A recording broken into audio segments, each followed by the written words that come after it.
life really took me in a really interesting direction. I was pregnant at the time. I had already had one child. I think I was traveling and I came home and my daughter had gotten into my skincare. How old was she at the time? She was almost 3. Okay. Yeah. So she had gotten into my skincare.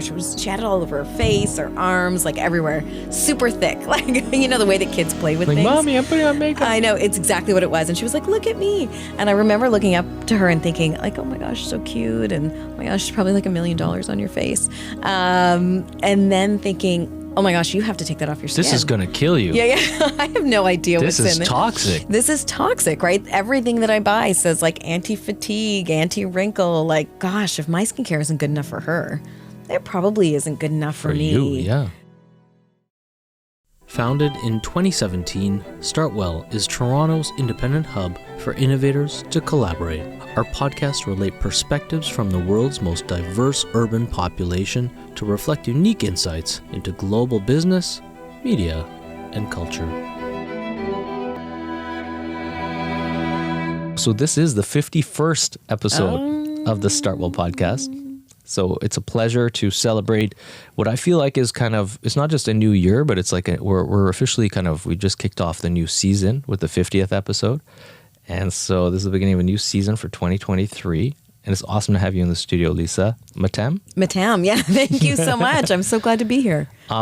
Lisa, your company, and we're sitting down with some products on the table, but your company is called Sahajan. Yes. Before we dig into this array of wonderful things in amazing packages and the brand, let's backtrack a bit. I'd love to hear, because you are an entrepreneur, this is your company.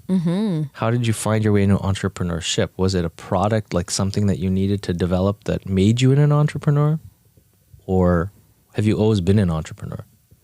Ooh, that's a really good question, because I would have told you when I worked in corporate that I wasn't an entrepreneur. But if I look back on my life, I clearly was. Yeah. And so, you know, I can actually pinpoint different businesses through high school, through undergrad, just different opportunities that I took on, but always with the vision that I was going to be this corporate person. And so I started my career in the pharmaceutical industry. Okay. So working in small biotech and then eventually big biotech. So my last formal job was with J&J in their biotech division, being a marketer on their biggest brand at the time. So internal marketing for pharmaceutical. Yeah. So we worked, this is going to sound like not exciting at all, but my last role was working on a drug that was, again, biggest drug at the time for J&J. It was for anemia of chronic kidney disease. And I worked on marketing and strategy. Wow. Yeah. And it was interesting because if you had met me then, I was a full corporate Moonie in the sense of like I believed in the organization. When you work in corporate, you can see the path and you're so passionate about succession planning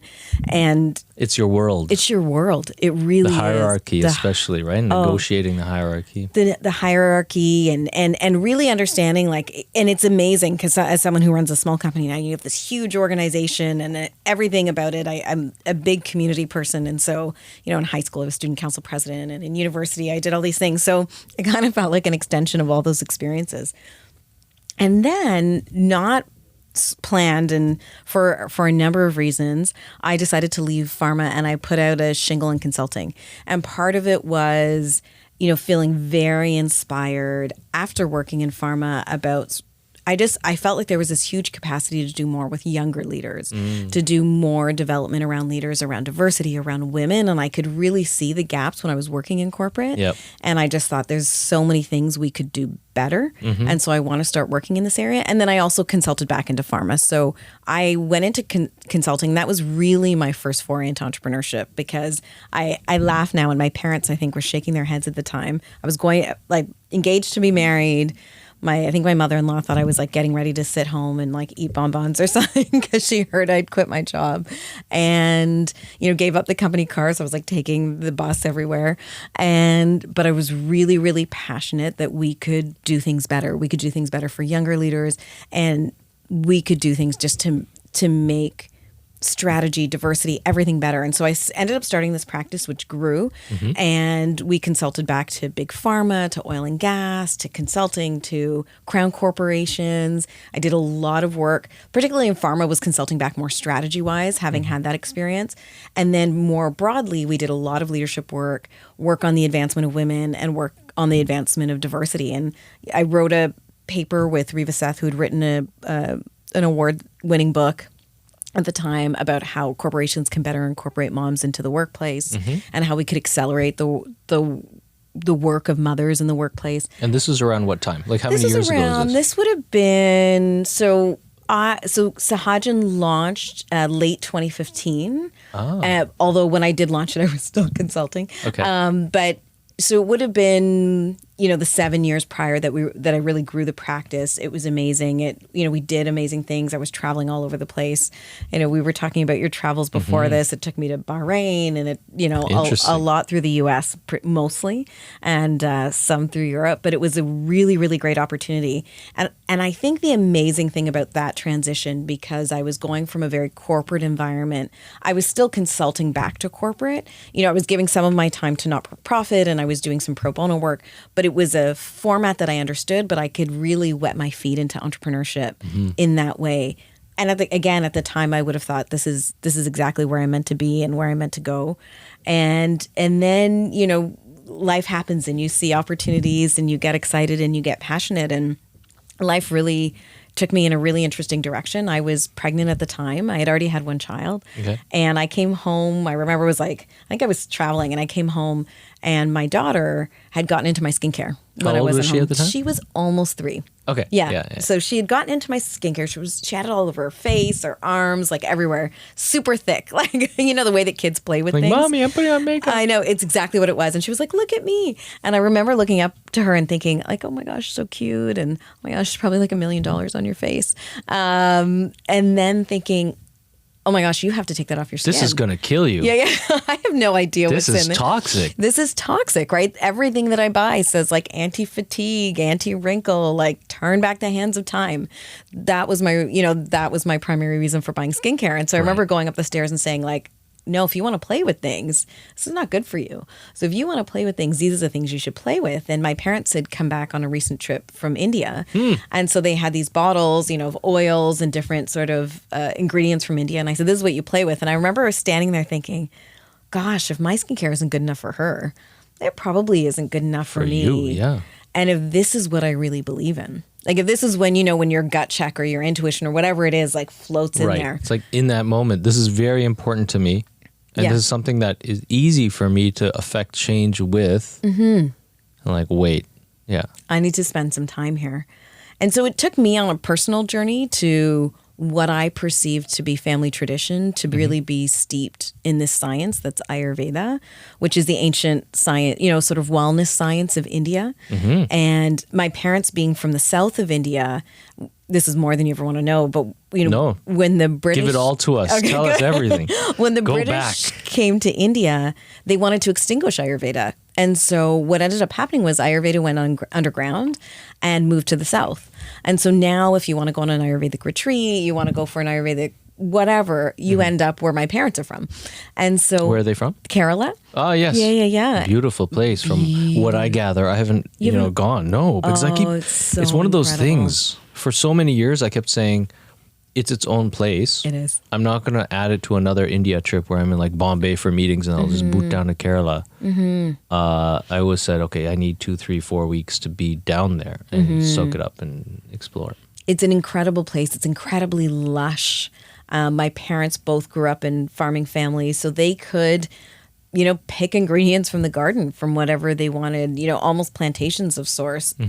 So, I perceive that when my parents put turmeric on a pimple or they oiled my hair, that was more tradition based. Yeah, you're like, this is just something they do. It's just something that, you know what I mean? It's exactly, it's like, and you grew up in Canada? I grew up in Canada. Born in Canada. Okay, so I was like, I get it. I've watched Big Fat Greek Wedding. Like turmeric is to Indians, what Windex is to the Greeks. Like that's kind of what I had limited it to.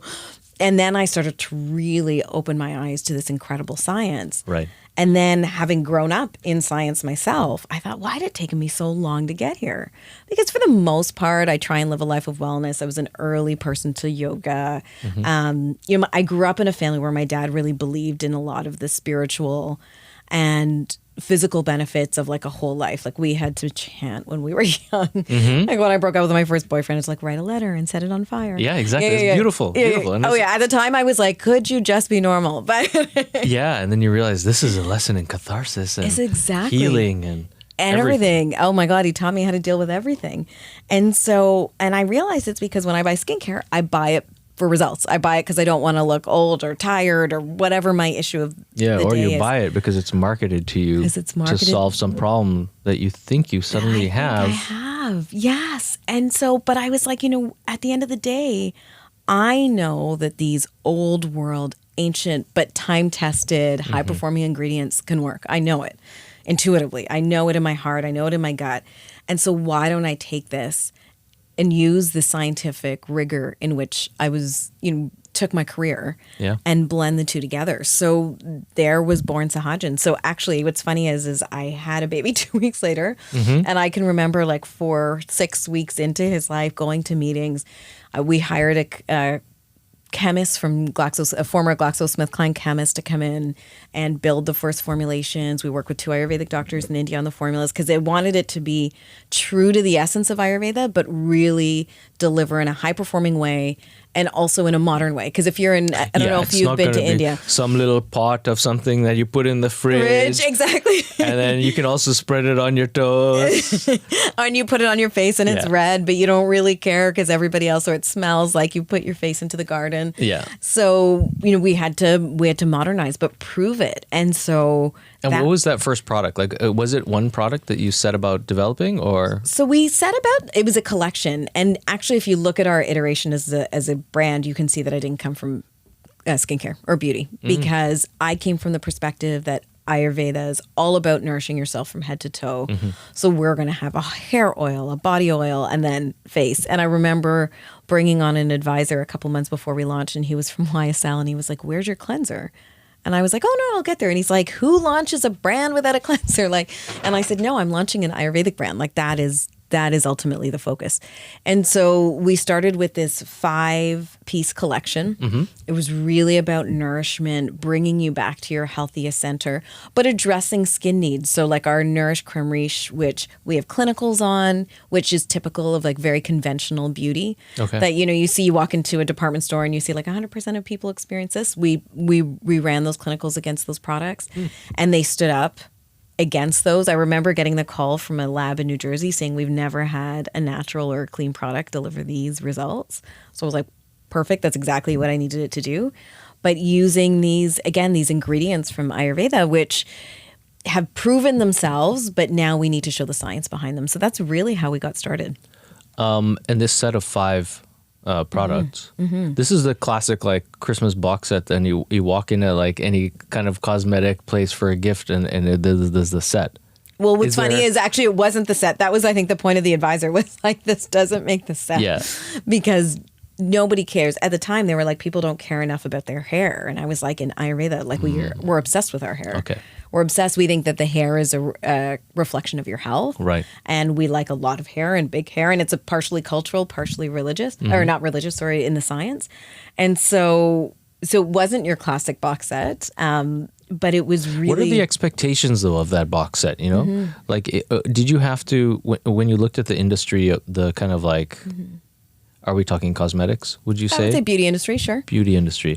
When you started looking at kind of like the competitive landscape or what people are expecting when they walk into the shop, what are the core products that people in the kind of like, let's call it Western traditions are expecting to purchase?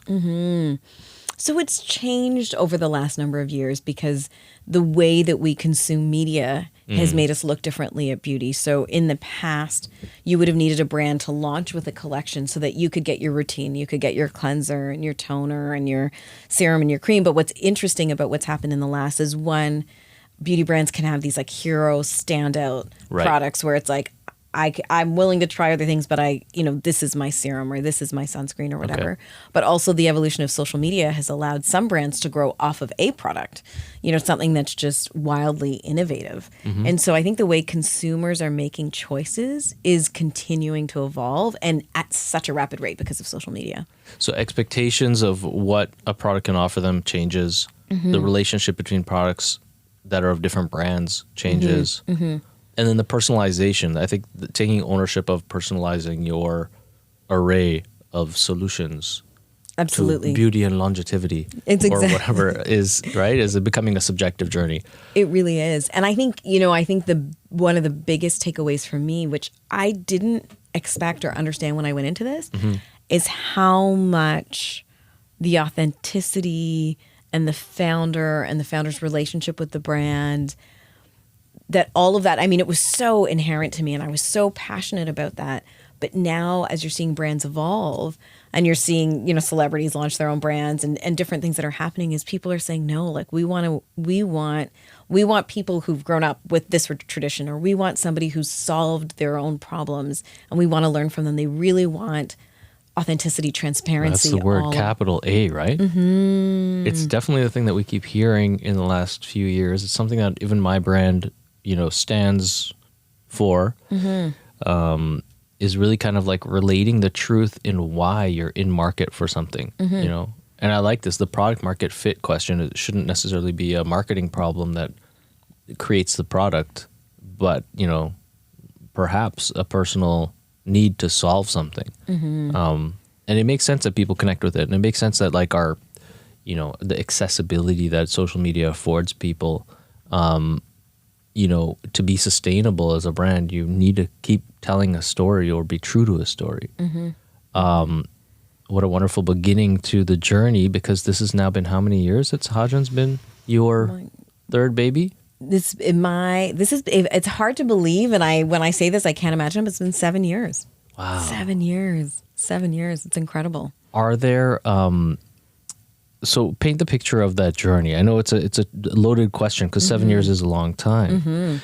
But if there was a beginning, middle, and end, let's keep it simple that way. The beginning stage where you're doing your product testing, your product evolution, what were your expectations of how you would get it to market, where you could sell it, how you would communicate the availability of the products that you were developing? Oh, it's such a good question. So the beginning, I think at the end of the day, there's a pragmatism about me, and I think having come from pharma, I had to make sure that we had checked off things. So like the regulatory piece and the making sure that it worked. And I gave it to 25 people first before we launched, and we went into full tech transfer into a lab and all of that stuff to make sure that everything was done right. But what I didn't see happening in Canada, so we launched, I remember sitting with my advisor and saying, should we launch in Canada or the US? And him saying, what does that mean? And I said, I don't know. Like, I just sometimes wonder, like I said, these are things that I think about at night. And it was interesting because when we launched, so late 2015, we did a lot. So we did two things that I thought that for me were important at the time. We did the gifting lounge at TIFF because one, it was such an awesome experience, but I wanted to, because I could see that the indie beauty community was starting to really come together, both in Canada and the US. Yep. But you could also see that there was this part of the indie beauty community that was like, I make soaps in my home, and I have sometimes like Etsy crafty, yeah, which are all awesome things. But I wanted to assert that this is a brand that I saw on the global stage. Right. And so I'm gonna assert this from the beginning. And then the other cool thing that came out of doing this gifting lounge was celebrities are often very early to trends. And so they were the first ones, as people were coming through. I remember talking to Brie Larson, and she was like, Kerala, Ayurveda, like I lived in Kerala for this many weeks, and I and here's this Oscar-winning actress saying to me like, oh, I've been to an Ayurvedic center and this is what I've done. And I was like, hold up, and this is. So we did this, and so it really validated. And just for our audience, the international audience especially, so TIFF being the Toronto International Film Festival, I think, don't hold me to this, but I think the second largest film festival in the world. Yeah. Am I right about that? Well, yeah. Second to Cannes, am I right? Well, I would say in terms of market importance, it's second or third. It's part of the core circuit, right? So depending on the nature of your film, what you want as a filmmaker in terms of the outputs for distribution or sales or exhibition contracts, you go to different festivals and shop for different awards kind of thing. But it's definitely in the top 5 in the world in terms of importance to filmmakers. And it's the number 1 festival in the world for audience feedback. So filmmakers love bringing things to TIFF because our audiences apparently are very representative of a global audience in one place. Oh, I didn't know that. Yeah, and so filmmakers have told me for many years that that's what they love about this festival. In the early days, it was also the culture of the festival, the fact that it was all over town and everything. Then when it became, at the Lightbox, it was a little bit more productized, a little bit more kind of like had a sheen to it. But the city people love when it comes alive because of the audience during the festival. So, and then the gifting center or gifting, what is this? Gifting lounge. So you've probably seen like maybe in a magazine or on a show, like what did these celebrities get in their Oscar gift bag, or what did they get in their? So for the Toronto International Film Festival, there's a gifting lounge, and so it's essentially the celebrities come through. They have an opportunity to experience different brands. Sorel was the key sponsor of the one that I was involved with. So the festival gifts things, and it's also that kind of like, okay, so I see. It's like the reception. Registration, maybe private registration kind of vibe for people that are like showing films or participating in panels films and stuff. Primarily actors that are coming through, and it's an opportunity for them to often interact with brands that in our world, Canadian brands, for them to get to try. For brands themselves, like I remember talking to the person from Sorel. She gifted every celebrity a pair of boots that they would pick. That's so Canada. And they're the best. So I love those boots. They're the best. But then all of a sudden, you are in a magazine and you see some celebrities skiing and they're wearing the Sorel boots, right? So as a brand, the opportunity is to make great connection and to inspire and to get, activity and interaction around your brand. And then for the actors, it's a chance for them to really immerse themselves in some of the up-and-coming brands, particularly for TIFF within Canada. So that was something that a great introduction for your brand. It was fantastic. And it really, I think for me, set the stage and set us apart. And it allowed me, because we had gifts of the product, like Tom Hardy putting the hair oil on his beard. And we had some really interesting people come through. And so it also allowed me when I wanted to take to retail, or I wanted to do all these things, to say, one, look who's interacted with the brand, but it kind of again asserts that this is where I see the brand. This is what I'm willing to invest against the brand. So we did that. And then we did like a proper press event 2 weeks later. But it was an interesting thing when I look back, because it was, magazines, fashion magazine, Toronto-based beauty magazines, influencers who at that time didn't play the role that they did now. Yeah, things have changed a lot since then. Things have changed so much. And I remember two things. One, I remember nobody knew, like very few people knew the word Ayurveda. They actually asked me to spell it. I remember saying, this is within a decade. You're talking like when Facebook was coming out, 2008, right? 2008, 2009. Yeah, so this was 2015. So like Facebook is out. Okay, Instagram is just starting to be cool. Yeah. And so, I remember, you should sign up for Instagram and get an Instagram account. And so people didn't know about Ayurveda. I was trying to make the strong connection to meditation and yoga, because Ayurveda and yoga were sister practices and yoga was hot. And I remember that. And I remember a beauty editor saying to me, well, where are you sold? And I said, online. And she was like, well, that's not anything. Go get a retailer. Like, that's a backup plan. Yeah. She said, go get a retailer. No one sells anything on e-commerce. This was like the pre-Shopify revolution. It's exactly. It was when Shopify existed, but it wasn't what it is now. And so when I think about the beginning, I characterize those first couple of years as planting seeds, as really having joined the industry in a time when it was changing. I was able to be involved in the first accelerator with Sephora. Oh, wow. And so at the time they wanted to, it was partially, they recognized at the time that, my numbers might be off now, but let's say 98% of their clientele is women. I think it was something like 85 or 88% of the brands that they carried were run by men. So there was a huge disconnect. And the question that they were trying to answer was like, why weren't women-founded businesses getting to these stages? Right. And so they identified very early stage businesses that they believed in 5, 7, 10 years could redefine the future of beauty. Wow. So my cohort was mostly people who had launched within 6 months. And this is all Toronto-based or global? No, this was all in the U.S. Amazing. And so I was the only Canadian in the program. And at the time, now that I know them, we laugh about it, because I had read the press release. A friend sent it to me. I sent them a note saying, "Can I apply?" They wrote back and said, "It's by invitation only. Thanks, thanks, but no thanks." Oh no! And then 2 hours later, I get an email that says, "Okay, you can apply, but your application is due tomorrow." And so I was like, okay, here we go. Yeah. Let's fill out that form. Yeah, and you had to take a video, and that, talk actually. about That's why, why them and why you. And I remember finishing my application at midnight, and my husband saying, like, I don't think you should take the video right now. Like, maybe go to sleep, and then take the video part. But the Sephora accelerator was such an incredible opportunity. Again, incredible validation for the brand, for the positioning, the clean portion. But I also remember they had someone who was in innovation saying to me, just so you know, like when we look at trends, clean is a few years from now. So now if you go to Sephora, there's a clean at Sephora. There's Ulta if you're in the US. There's, that sort of revolution around clean is coming, but it's not yet mainstream. And so she said to me, Ayurveda is probably a few years after that, but you've got something. You're ahead of the curve if you stick with it. Just exactly what she said. So she said, go, there's some beautiful retailers in the US that are sort of the OG clean beauty. So she said, go launch there, go build a community, go build a reputation, and really dig deep. And I think what you'll find is, one, there'll be new entrants, and so you won't feel like you're standing on your own in this world, and you need competitors to create a category. Right. And that's an interesting bit of advice, for sure. And she said, and just, almost like build, and then watch and see how it unfolds. And she was right.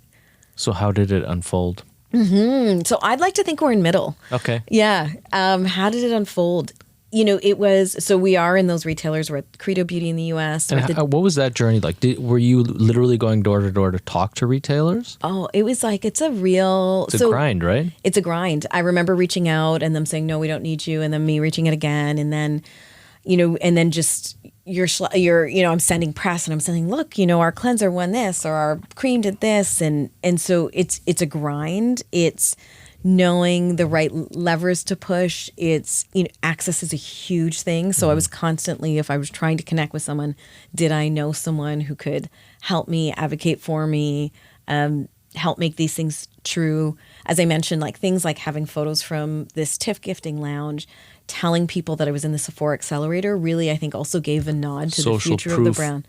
It's interesting because like I could see that also there's probably a discrepancy between stockists that do they buy product on consignment, or everyone buys and then that's it? Like they'll place an order if they're ready to carry your product, or will they carry you on consignment? So mostly they place an order. Okay. Depending on the size of the retailer, there may be some nuance in the contract that says if it doesn't sell, you got to take it back. You got to take it back. That's like the Walmarts. Yes, it's exactly like the Walmart's is like, yeah, we're essentially just issuing you the purchase order is like it's basically a loan. It's exactly. It's like here's 90 days to get your product together, and it's gonna short-term finance you to try and sell this to someone else when we give it back to you. Yeah, it's tough. It is. Retail is a tough grind. Really important because that's how people discover. And being clean, like early adopters to clean beauty, that's where they were going. But it was a grind. It was doing all those things and planting seeds and finding the right partners. In Canada, it was well.ca was our very, very first partner. And I remember her looking at the products and going like, oh, I didn't know. She didn't know what Ayurveda was. And she said, I'll take a chance on you. You seem really nice. But the opening order was $200.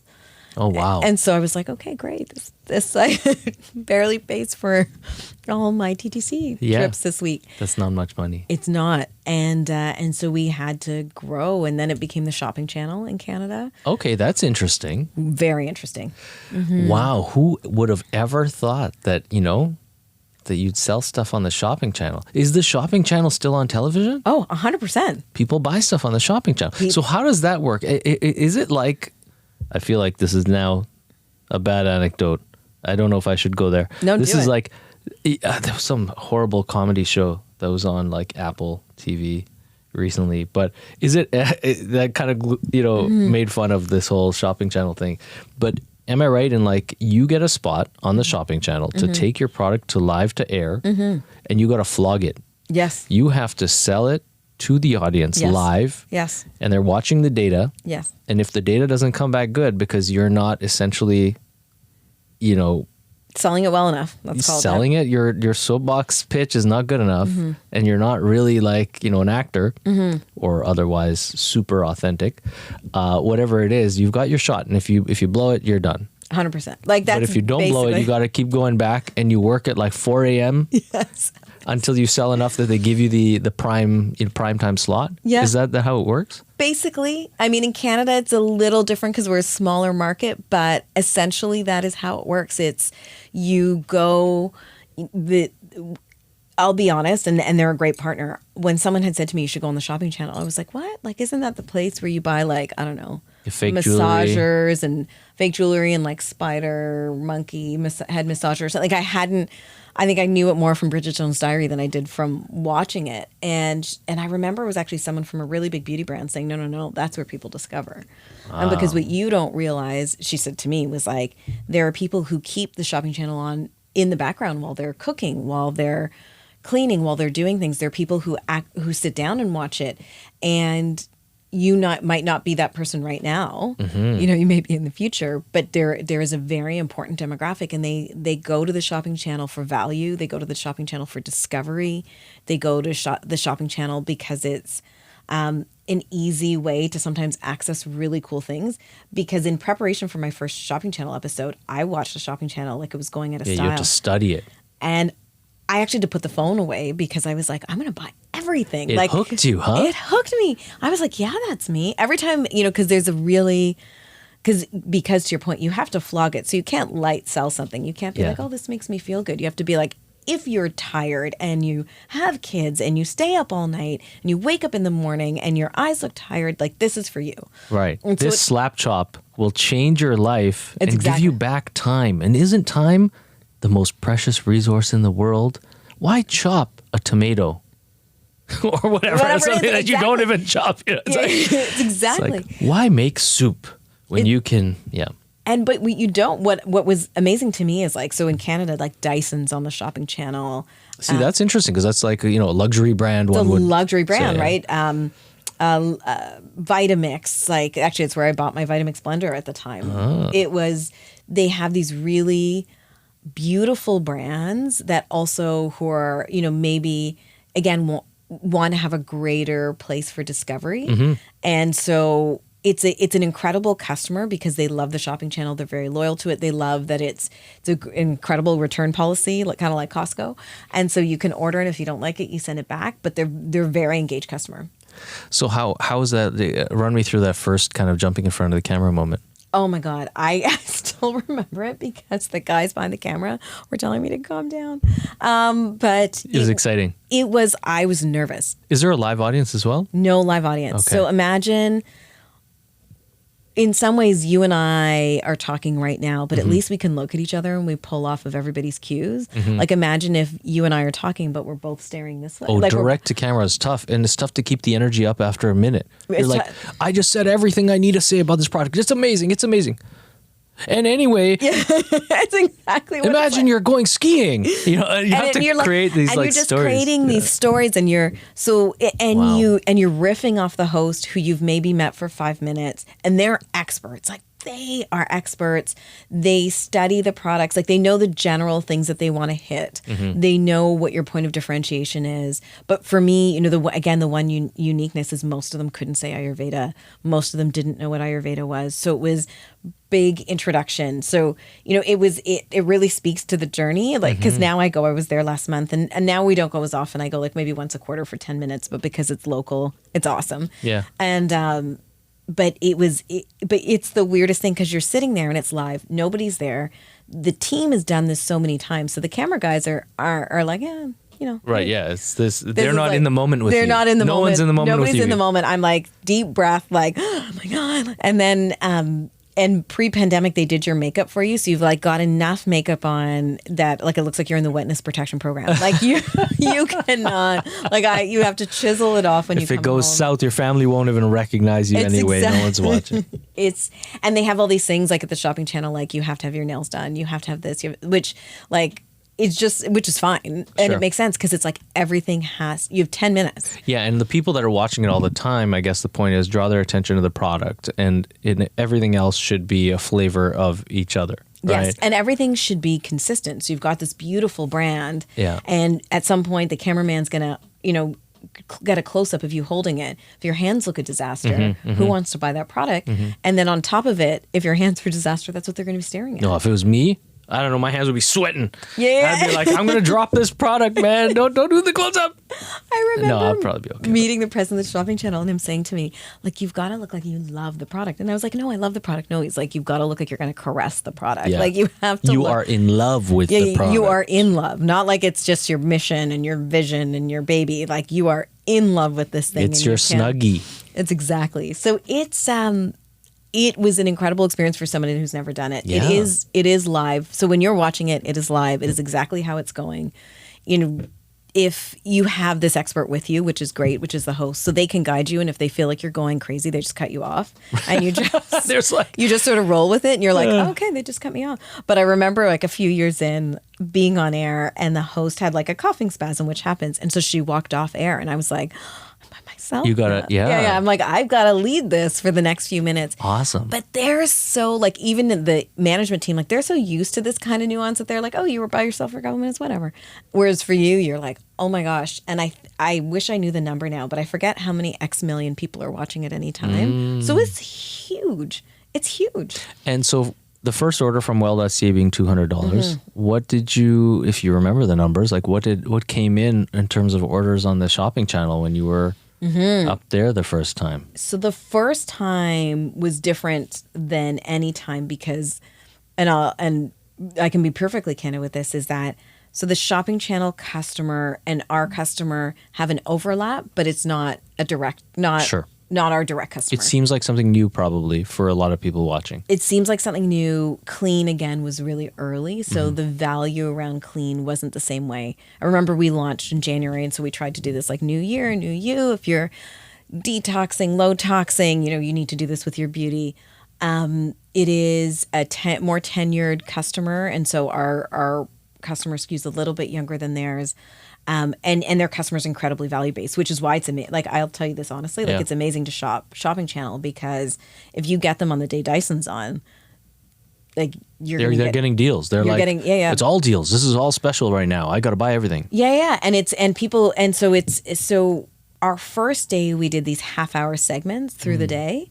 So it was probably like $100,000 day, which is amazing. That's phenomenal. You must have been over the moon. I was flipping out. I was also having because you would go off and then they would say like, oh, you could go shopping if you want because you have a 2-hour break. And I was like, I'm not leaving here. No, I'm going to go to the bathroom. That's the only place I'm going. I know. It's exact, because I was like, what happens if I leave to get a Starbucks coffee and I get a flat tire and I ruin this whole day? Yeah. But what we started to realize as I came back was that there was a customer for us, but it was meant to be displayed in a different way. So now what I do is I go back. They have one show on a Friday night that's like a mixed beauty segment. And it's all new, cool beauty, things that you'd find maybe at Sephora, a little bit more higher price point, so prestige price point, interesting discovery, more clean beauty. And so that ended up being the place that we net. So for 10 minutes still, like I went a couple weeks ago, and it's not 10 minutes for me. It's like starts at, hours before. And, but for that 10 minutes, it's. You mean in terms of your prep and everything? In terms of prep, and you're there a few hours before. You're on air for 10 minutes. 10 minutes. Right. And it's like it's such a I brought someone with me this time for the first time, and I said, like, one, don't be surprised at how it looks, and also don't be surprised at how it ends. And she's like, what are you talking about? And I said, like, as soon as your 10 minutes is over, it's done. Next and set. They literally and if you ever watch, you can see the transition now. Like, they move to a little but still shopping channel like commercial, or they'll show you the pricing, and so you don't see the person, and what the host is doing is walking to the next table, right? And then they don't even wave goodbye. Like, everybody just moves on, and you're standing there like, okay. The lights are dimming. The lights are a little tear in your eye. And you just grab your box and you start filling it, and then you head home. And like, you give in your amazing key card and you go. Wow. It's amazing to hear, though, that was not only a kind of a success, but seems to have given you tons of insight as well into not just salesmanship for your product, right? Because that's like a pitch accelerator. Oh, yeah.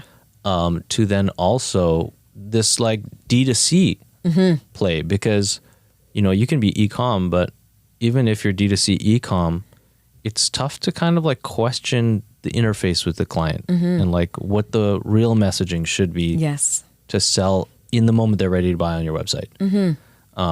So what, I guess, how did that experience inform the next steps that you took with positioning the company? Great question. So what it told me a lot is about who the customer was, what they valued, what mattered. Our clinical story was really relevant because ultimately people want things, especially when it comes to skincare and beauty, they want it to work first. I know you could say that, you could look at it from one perspective and say that we're all a little bit vain. You know, I remember meeting with someone who came from the beauty industry, and I was talking about clean and how amazing it was.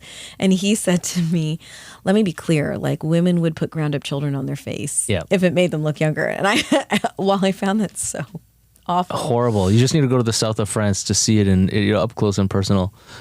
Yeah, but there was an element of it that was true, which was that people don't buy skin. They need value. We need value. That's what we're investing in. It has to work. It has to work. And so it helped me, again, cement that it has to work. It helped me cement the messaging around us being clean and clinical. But it also helped me understand, where we fit in terms of our messaging. And truthfully, what really accelerated our growth was, so we are a digital first business. We do have retail partners, was one, again, meeting the customer where they are. So really understanding what our customer valued, the ingredients that they were familiar with. And then the pandemic, while awful in so many ways, was a really good time for our business. Once, like the first couple of months, I was hiding under my table because we were a retail first business at the time. Right. Okay. Interesting. And I was like, how is this going to, what is going to be the fallout of this? So all those sales channels dried up for you. All those shows. I remember we were supposed to be on the shopping channel, and it moved from like, yes, you can come in. No, you can't come in. We're going to do it in 5 minutes. We're going to do it from Skype. Oh, wow. And nobody had ever done this before. And I'm at my kitchen table. I haven't even thought of this. The shopping channel goes virtual. The shopping channel goes virtual. Our retailer doors closed. We've launched at Hudson's Bay. They're not open anymore. Crickets. Retailers aren't able to pay their bills. I'm still sustaining mine. Like it was a incredibly difficult time. And then quite candidly, everybody's at home. They're engaging in their self-care because they're going through a really difficult time. I got more, I'm not the best on social media, but I'm very authentic on it. Right. So I still strive to be that way. So, there's some people who lead brands or influencers who are like, very forward facing with the way that they are. Whereas I was like, this is a really hard time. I don't care if you buy skincare, because it really didn't. Yeah. And that was your messaging, was authentic again. Yeah. So I was just like, we're here to get through this together. And here's what Ayurveda can teach us about this, like in terms of like mindfulness and wellness, and like, let's engage in people who can do some meditations online if that helps. And let's do all of these things. And so I was really concerned about community, because I was talking to my retail partners who were so stressed. I was talking to, people who we were all going through such hard times. And then, but people were also engaging into their health. Right. And, turmeric as an example was something that was already on the rise. Now everybody was like taking it as a pill, putting it on their face, and we had a couple months before the pandemic launched a turmeric mask, which I was like, again, at the beginning of the pandemic, like, oh, this launch bombed. I have all this turmeric masks sitting in a warehouse. And then suddenly Oprah's wellness editor says that it's her favorite thing to do during the pandemic.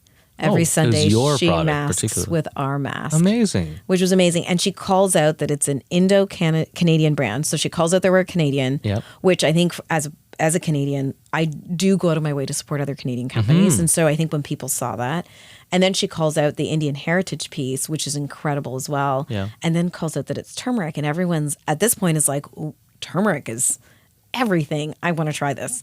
And so with a really strong marketing strategy, we got that Oprah out there.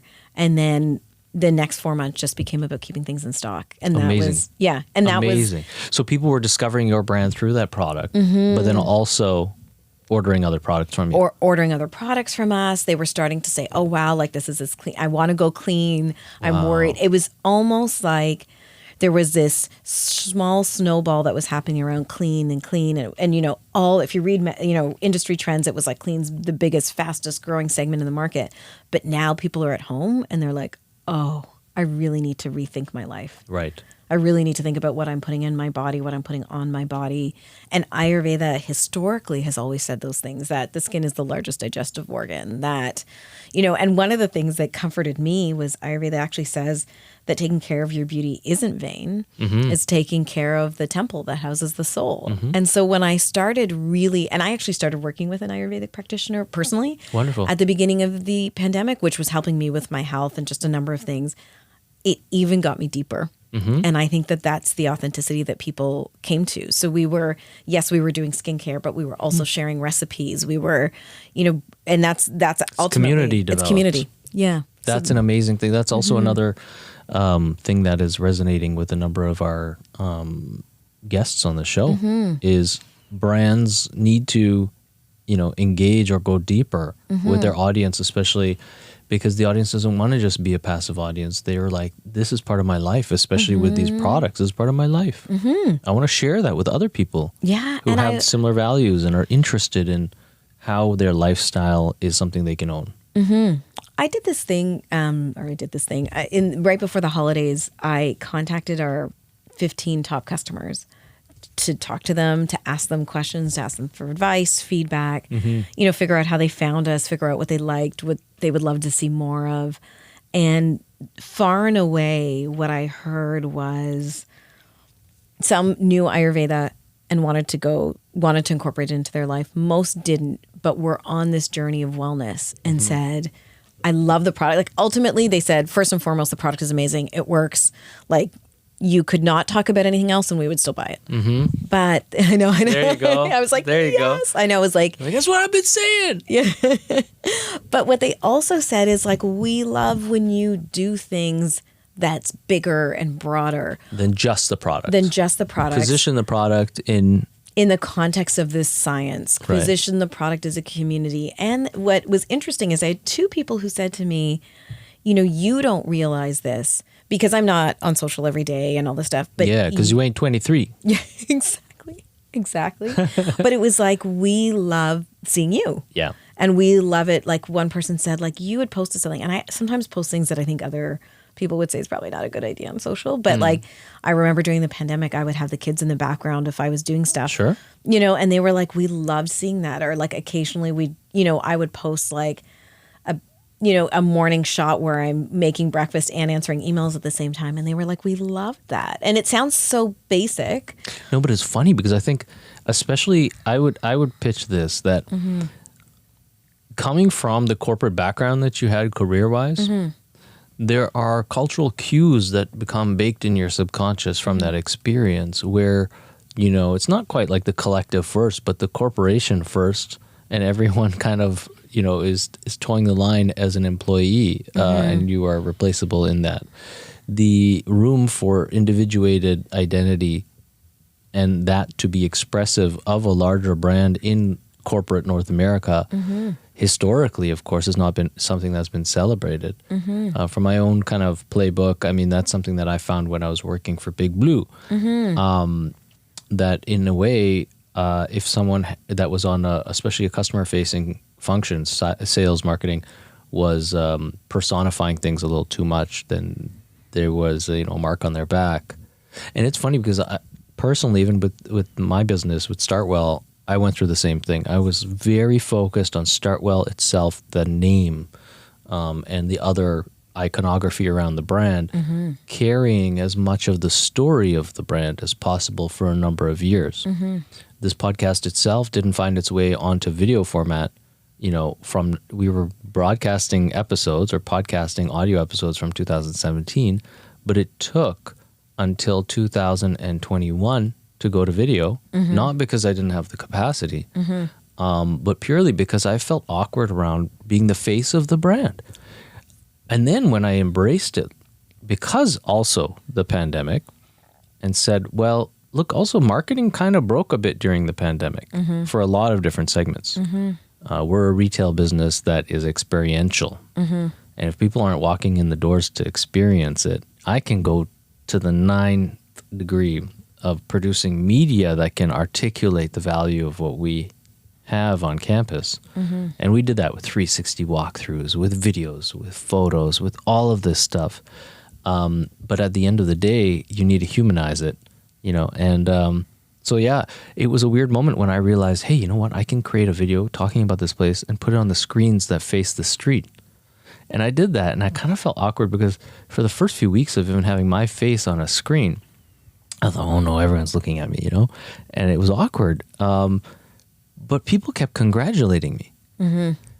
I literally had friends and people in the neighborhood that know us and our business because they saw that and they've seen me on the street and they say, that's that guy's business. 100%. And people message me and say, I drove by the building and I wanted to congratulate you. Taking it a step further, it kind of works. It works in so many ways. It works in so many ways. You want your brand to be relatable, and how best to relate it than the people that are, really pushing the company. Because that's another thing, coming back to this entrepreneurial question and being an entrepreneur and having a business, it's kind of a weird thing that we would tend to emulate some sort of massive multinational corporate playbook,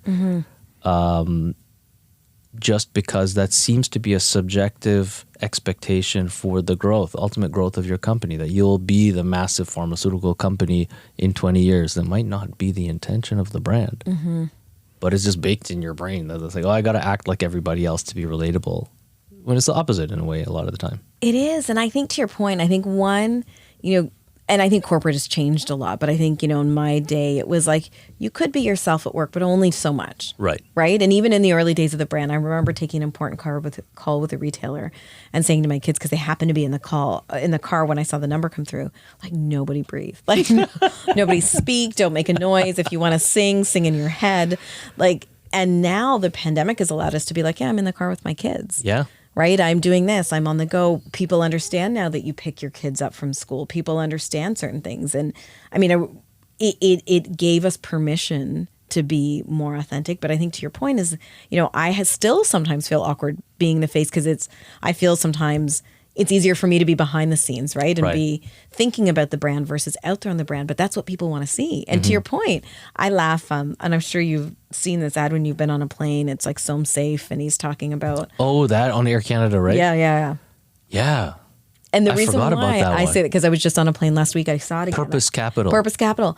And I hadn't seen it in so long, but it was really strange. I was one day walking down the street and I saw him. Okay, he's a real person, eh? He's not just an actor. No, and for about 5 minutes, I couldn't place where I knew him. And I was like, is that an old friend? He's so familiar. I was like, is that an old friend, was what I thought. Yeah. And it's kind of to that same point. Like when you put yourself as the face of the brand, people feel very connected to it, right? And then they vote for you and make you the president of the United States of America. Okay, that's a separate. But yeah, no, the aesthetic value of a brand, in personifying it is so strengthened. It really is. And people see themselves. And we're in an interesting time and community where, you and I remember when this story may not resonate, but I remember when Duran Duran did a video in Sri Lanka and showing it to my parents and saying, like, look, like as if I was, wanted them to like Duran Duran. And so I wanted them to be proud that Duran Duran was somehow amalgamating themselves into South Asian culture, but also knowing that that's the only way I could see that as part of mass media.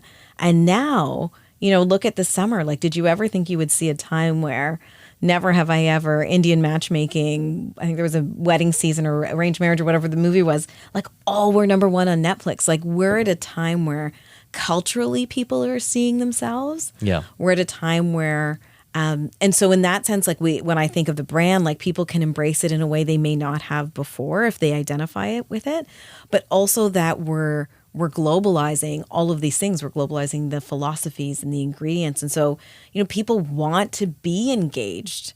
And so I think that what behooves us as founders is saying, we're looking for community, we're looking for connectedness, we're looking to be seen. How do we connect with them? How do we bridge that gap? Because that's what people want. They don't want Big Blue, or they don't want, and this is something we've heard consistently is like part of the reason I buy for you is because you're not a big beauty company. Right. And we want you to win, but also it loses authenticity once it gets that big.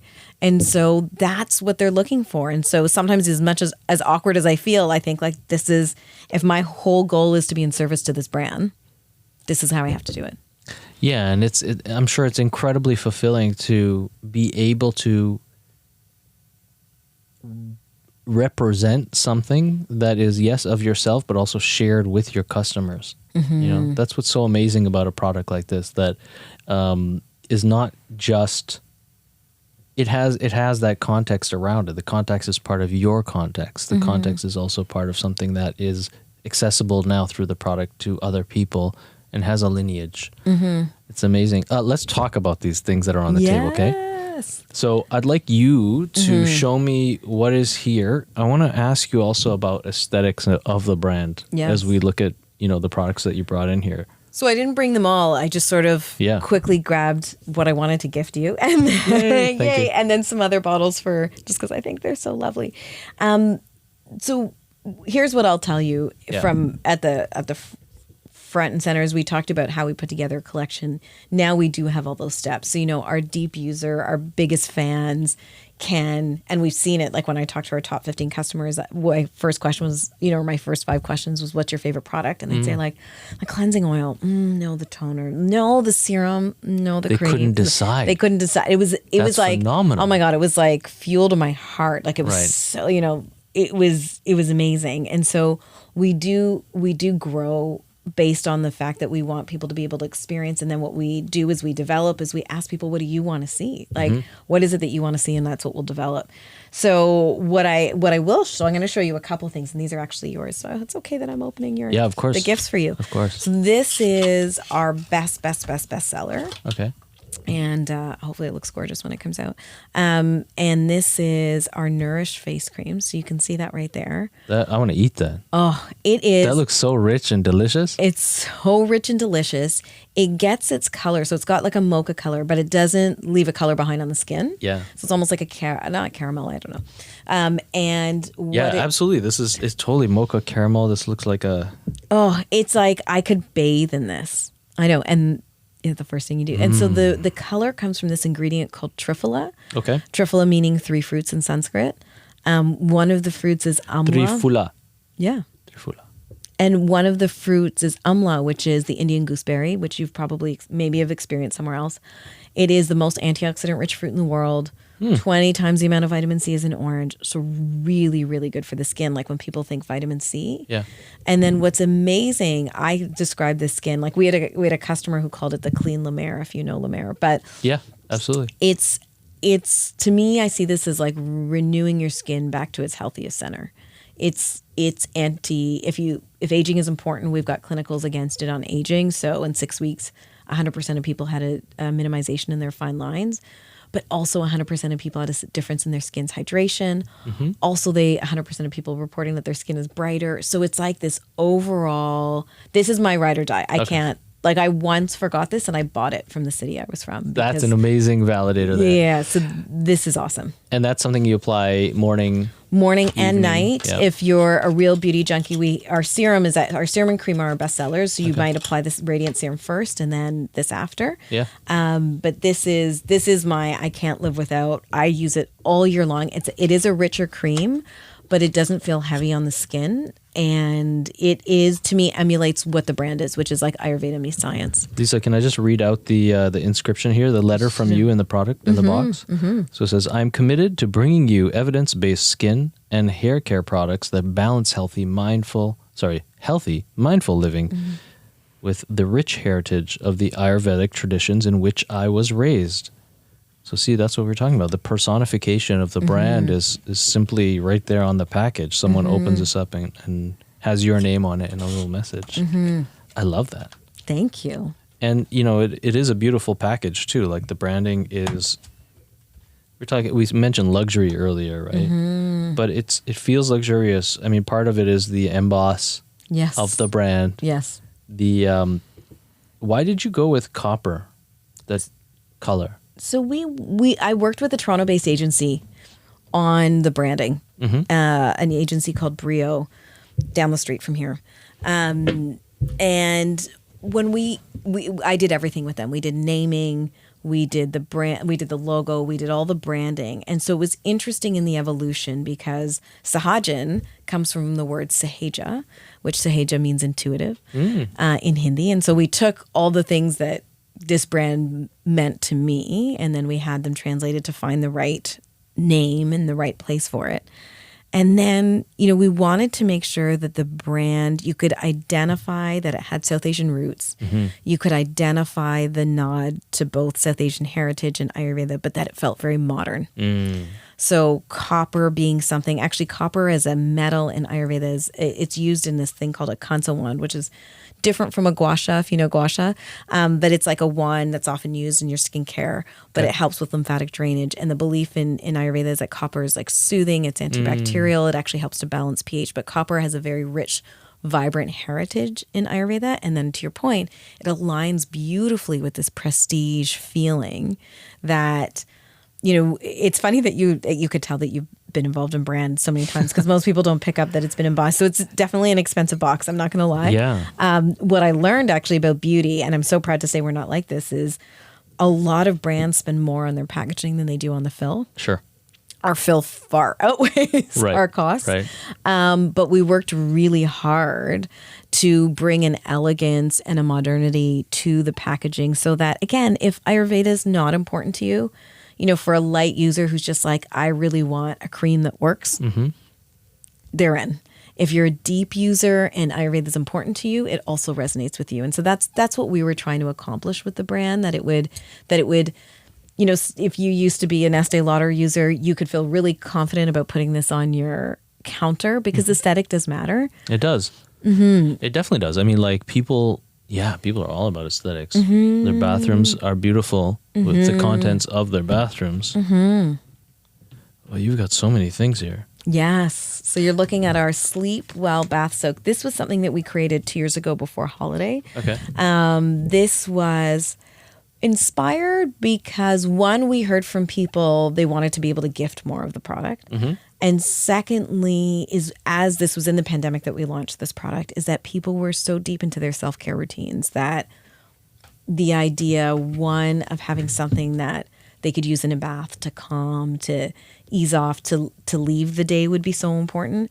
And sleep is something, and I continue to think about sleep, and I think we're actually going to do a community-based event about sleep. I love that. But is that sleep is something that eludes us. And we don't have great sleep routines. We don't have, even I know what I should do, and then I know what I do.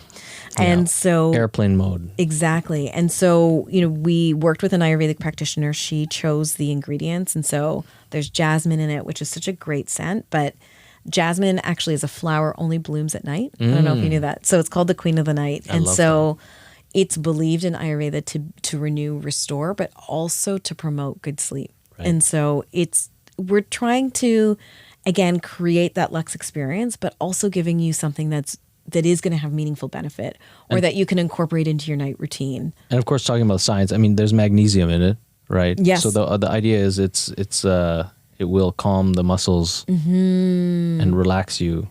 And the idea, again, I nerd out on the also background research, and apparently I didn't know this, that bathing actually comes from ancient India, because it was, and that's why you see people get in the Ganges and bathe. It's because bathing and cleansing as part of your ritual for letting go, for renewal is so important. And what I've learned is that some of our skincare items are just freaking awesome, right? Like you have red skin, we've got you. You've got dry skin, we've got you. You've got acne, we've got you.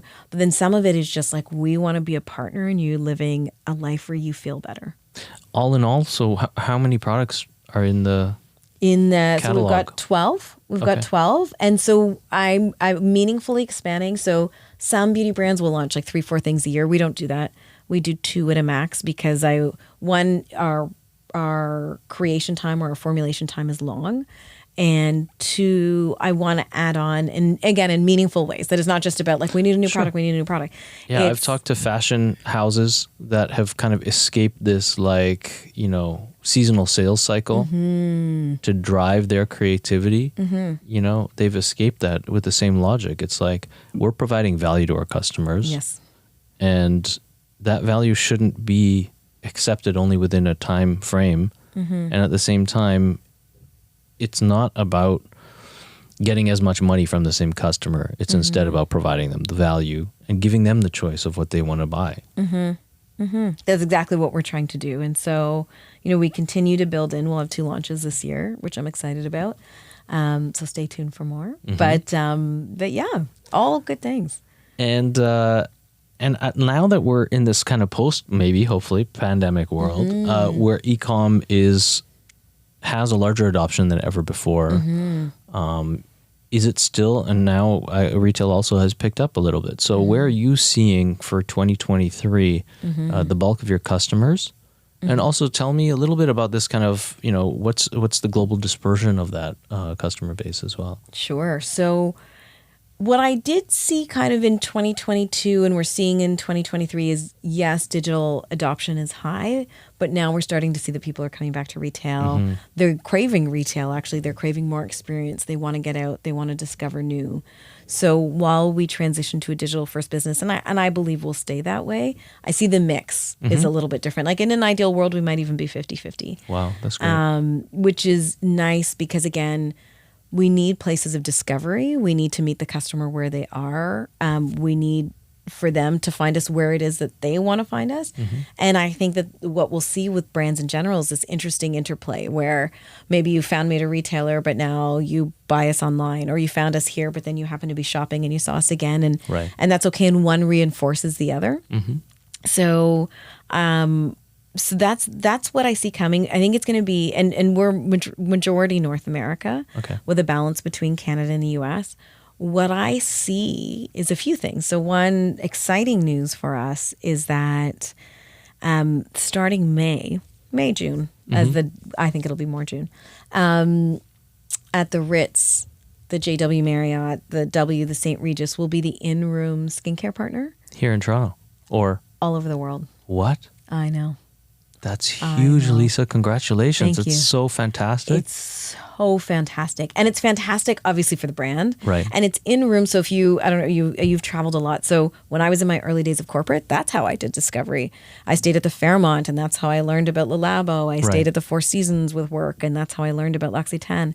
And so, again, discovery, finding our customer where they are, understanding who our customer is and where that they stay. And those are brands that are top tier brands that represent this best in class experience, especially talking about sleep around, for the most part, your hotel stay is going to be really centered around, or the comfort at it is around the evening time and the nighttime. So Absolutely. It's important. Yes. So creating that for them, I think is incredible. And then it's interesting because I've only started to share this news, and I was in New York last week and I shared it with a beauty editor who she got a little, she kind of took a moment and she said, "Do you realize what this means?" And I said, you might pay your bills this month. It's exactly. But actually what she said was, Ayurveda is now on the global stage. Right.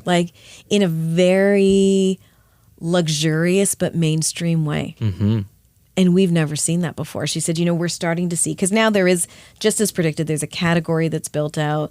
There's been the entrance of new brands in the Ayurvedic space, each of us finding our own way and our own place. But this is a signal. And I think she was from India, actually, now living in the US. So I like to use my hands a lot when I talk. There's lots of bumps and movements as I talk. But she said, this really says that we're here. And it was a very almost emotional moment for the two of us, where it was incredible for the brand, but also incredible for anybody who has a cultural connection to Ayurveda, to see yourself, again, to see the golden milk cleanser, which is the other thing that I've brought for you, is a cleanser I'm biased, obviously I love, but it's got turmeric in it. It's inspired by the drink, so it's got turmeric in it. It's got black cumin seed oil, which will help to unclog pores, and it's in an oat milk base because I'm an oat milk junkie. But also because oat milk actually supports the barrier of the skin, so if you have sensitive skin, oat milk is really good for it. Excellent. But that will be in every room in the Ritz starting this spring. Like, that idea is wild to me. Yeah. As someone, but also, incredible for the category, incredible for a statement that Ayurveda is on the global stage, that it is significant, that it is a category in and of itself. When we've always seen beautiful European brands, or, we haven't often seen that nod to Asia or South Asia for certainly. I take the flip and I look at these sorts of relationships that you're forming with brands as being multilateral, and I think that your products being offered through these hotels is going to be an amazing thing for them. Mm-hmm. I'm not saying that, flip the script, but I'm saying for everyone involved. I know the experience of going to a luxurious, hotel room where you want rest and respite, and being disappointed by a product suite that you feel is incommensurate with the brand, not for the ticket price of renting that room, but the quality of the linens and the, control that you have over the light, and all these experiential factors may not add up to the product that's in the bathroom. And so I look at it and say, wow, this is definitely going to add value to the customer experience of those hotel stays. And I hope that these are fruitious partnerships that, not only open doors for your brand, but definitely for the brands that are welcoming of them, of your product. So that's exciting. Yeah, it is really exciting. So that's tons of great news coming up for 2023. And so let's do some shout outs and call outs to anyone in the audience that wants to try your product. Sahajan is the brand. Sahajan is the brand. So Sahajan. And the easiest place to find us is sahajan.com.